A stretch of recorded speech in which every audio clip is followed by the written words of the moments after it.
CNN. The June 2016 meeting between the president's son Donald Trump Jr., his son-in-law Jared Kushner, his then-campaign chairman Paul Manafort and 5 others, in which Trump Jr. expected to get damaging information about Hillary Clinton, has raised more questions than it answered. Chief among those still unanswered questions is who exactly was in the meeting and what is the identity of the mysterious 8th person. CNN has reported there were 8 individuals present on the 25th floor of Trump Tower on June 9 of last year, and 7 of their identities have been verified either by public statements from Trump Jr. or CNN reporting. For more on the full story, see CNN's Jeremy Diamond's very thorough explanation of everything that is currently known. See the full cast of characters below.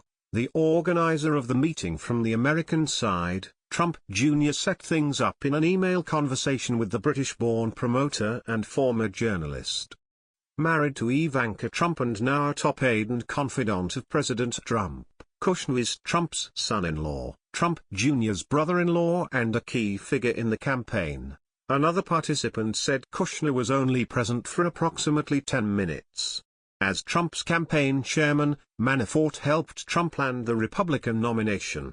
But as his ties to a pro-Russian Ukrainian political party began to become a diversion and as Trump flailed in the polls, he would later go on to outperform them, Manafort stayed on until August 19. He is part of the FBI's investigation into possible collusion between the campaign and Russians. Other participants in the June 2016 meeting said he was typing on his phone for most of the duration.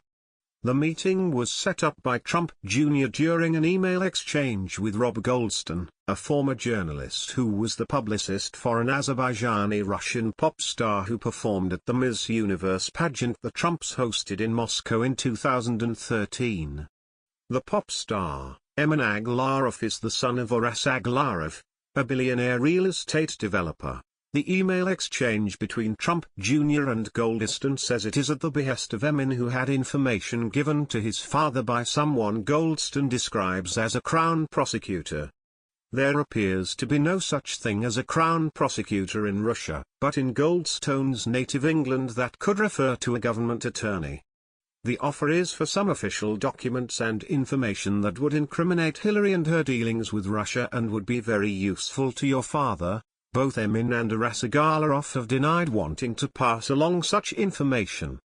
The Russian attorney, a former prosecutor, has said that she was not offering incriminating information about Clinton as the Goldstein emails suggest. She lobbies against the Magnitsky Act, a 2012 law that allows the U.S. government to target Russian human rights abusers.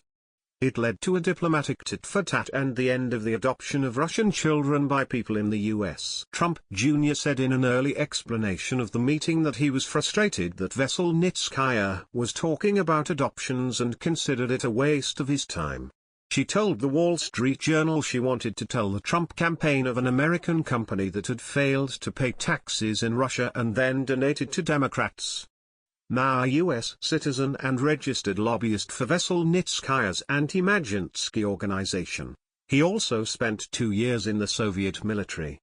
He has been on the radar of lawmakers. In April, Senator Chuck Grassley wrote a letter to Homeland Security Secretary John Kelly requesting any government information on Ahmet Shine and referring to him as a Russian immigrant to the United States who has been accused of acting as an unregistered agent for Russian interests and apparently has ties to Russian intelligence.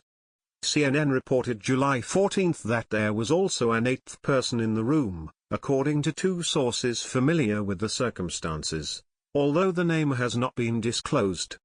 The person was described to CNN by a source as a representative of the Russian family, the Aglarovs, who had asked Goldstein to set up the meeting.